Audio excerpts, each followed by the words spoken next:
बिहार राज्यातील गया या ठिकाणी तथागत भगवान गौतम बुद्धांना ज्या महाबोधी वृक्षाखाली ज्ञानप्राप्ती झाली तिथं सम्राट अशोककालीन बुद्ध विहार आहे।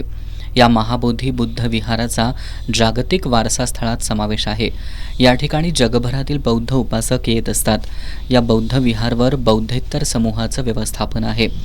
या महाविहाराचं व्यवस्थापन बौद्धांकडे देण्यात यावं यासाठी देशभरात आंदोलन सुरू आहे। या अनुषंगानं एस न्यूजशी बोलताना कोल्हापुरातील सामाजिक कार्यकर्त्या दीपा सरनाईक देशपांडे यांनी देशात ज्या त्या धर्मियांकडे त्या धर्मियांच्या प्रार्थना स्थळांचं व्यवस्थापन असताना बोधगया महाविहार त्याला अपवाद का असा सवाल उपस्थित केलाय।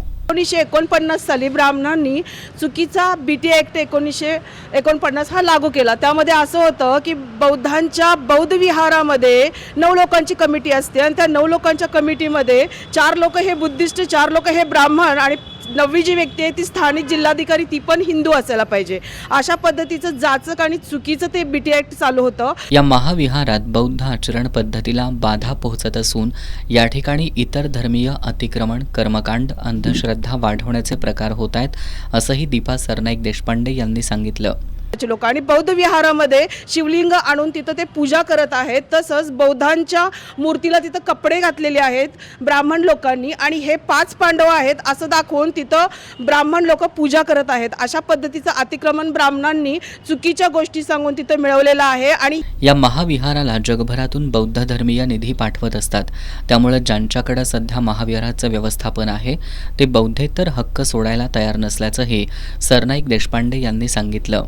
ज्या बोधगया मंदिर कायद्यानुसार बौद्धेतरांकडे या महाविहाराचा ताबा आहे तो कायद्यात संविधान लागू झाल्यापासून संपुष्टात आलाय असा दावा करत त्यांनी महाविहाराचा ताबा बौद्धांकडे येईपर्यंत लढा सुरूच राहील असं सांगितलं।